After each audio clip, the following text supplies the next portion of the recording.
Good morning, ladies and gentlemen. After the amount of support and the amount of texts I got from some of my friends saying, oh, that was actually kind of cool and I want to hear more of your stories, I am back with another episode to Cody's Campfire Stories.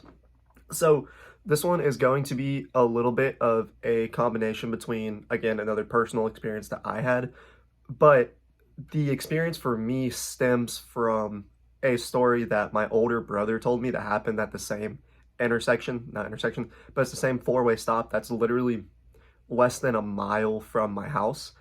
And it was kind of weird how it happened to both of us, but it happened multiple years apart. Of course, I'm going to get into both the stories. I'm going to tell my brother's story and then my story. But I just want to say thank you for the amount of support that you showed on the last one.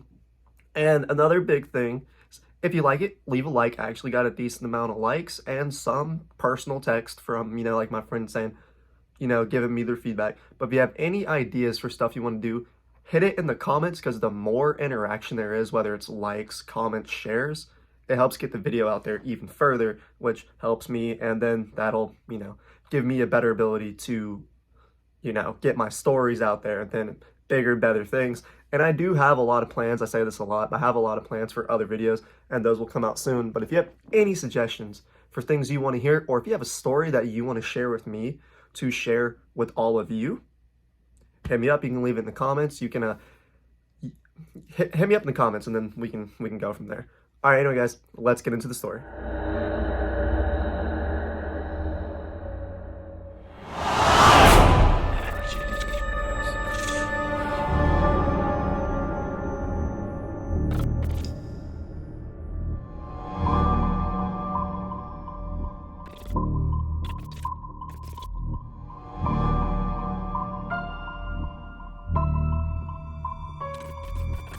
All right, so whenever I was in middle school, so if you don't know what middle school is, I don't really know why you wouldn't, but just to explain, if you don't know what middle school is, here, middle school is from the 6th grade to the 8th grade, so roughly around the age of I think 11 to 14, I think. I'm not too sure, I don't really remember. But whenever I was in middle school, my older brother was in high school. My older brother was old enough to drive, so since the middle school was on the same way to the high school, my brother would drop me off in the morning. And there was one morning that I was sick. Let's be real, I didn't want to go to school. So I was like, oh, sick, I don't want to go. And I ended up not going. So my older brother didn't have to drop me off. Now, school started, I believe, at this time, it started around 7:30. So my brother would normally drop me off around 6:30. Now, this is, of course, one of those nights where it stormed the night before and it was in the fall. So after it would storm here, there would be a lot of steam, not steam, there'd be a lot of fog on the ground. And there would be some steam rising off the ground because it's starting to warm back up after the cold rain from the night before. So it would be it's kind of like horror movie-esque, which is kind of fitting for, the theme of what's going on here. But anyway, so my brother was driving to school and there's this four-way. Like I said, it's about a mile down the road. And he turned left onto the four-way to go to high school. And he was driving and, I remember him telling me, he's like, yeah, there weren't any other cars on the road, which is kind of abnormal during the time, especially considering it was a school morning, but hey, it happens. And I remember he told me that he was driving, he just took the turn and he looked up in his rear view mirror and he saw this girl standing there in a white dress and she was walking on the road behind him and she just appeared out of nowhere. And he says he remembers looking in the rear view mirror and she just turned, not like she was turning her body, but her entire being was just slowly just turning, like she was floating and not really standing there. And I remember him coming home later that day. He said, dude, I wish you would have been in the car with me because that really freaked me out. It really freaked my brother out.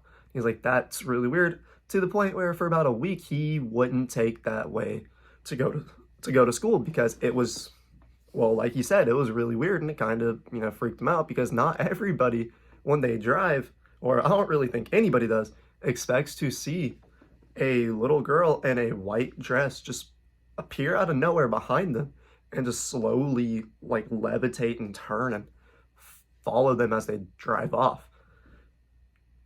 So now let's fast forward. I'm currently, or at the time I was 20 years old. And since that story happened, it was probably about a good 7, 8 years, probably even longer, maybe even closer to 13. And I would drive through that same intersection to go to work.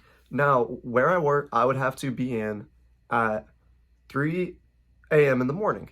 So I would be up, I'd be moving about, and I would be driving through this intersection every morning at about, I'd take that back. I had to be at work at 4 a.m. So I was driving through it at about 3:20, 3:30-ish.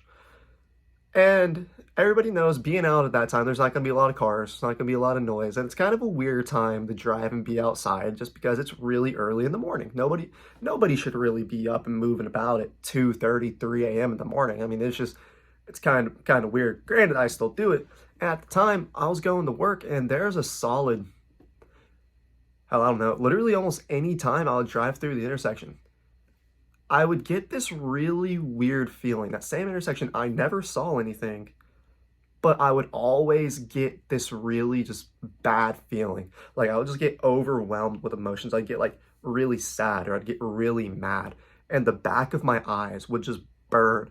It's like that feeling you get when you're about to cry.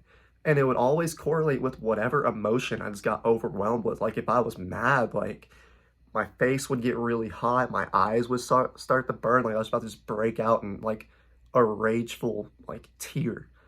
And then sometimes I'd get really sad and like I would genuinely like start crying, and I don't know what it was. I'm not sure if I was just crying because I had to go into work at 3 o'clock in the morning, or if it was just whatever that thing was that my brother saw was personally affecting me as well. But like I said, what's weird is it was so many years later, and ultimately we have no idea what's going on. Now, there is one thing that all of my family has noticed about that intersection. For the amount of time that we've lived here, so for about the like 15 years that we've lived here, there's a house that sits, it's the house before the intersection on the road that we live off of, that it seems like almost every 4 months people are moving into it and out of it, into it, out of it, into it, back out of it. And we could never really figure it out. And anytime you drive past that at night, like it's always lit up. There's almost never anybody there. But you see people move into the house and then move out. You never see anybody outside, like sitting on the front porch, which is a common thing to do here. Nothing. And so it almost makes us wonder, does that house have anything to do with that little girl, that spirit that my brother saw, and those like overwhelming emotions that I would feel whenever I drive through that intersection early in the morning? I have no idea. I really want to know, and unfortunately, because of where it's at and it sits in front of the school, I can't really like go out there and try to do like a little investigation, because then it'd just be some weird dude walking around on the side of the road at a four-way in front of a bunch of houses and a and a middle school. So I don't entirely know. But anyway, guys, if you like the story, hit me up in the comments with either some feedback, ways I can make this better, stories you might want to hear. If you have any personal stories, we can connect down in the comments. And if you want me to share a story, I can. If you liked it, leave a like. It really helps. And also, whenever it comes to comments, if you have any ideas for things that you might want me to do as a video in general, whether it's something funny, something serious, something you want me to talk about, I got you. Let me know, because I need ideas. Any ideas I get will be a video, unless it's something, like super bad. Even then, I still might do it. Anyway, everyone, with that being said, I appreciate it. You have a wonderful day. Peace.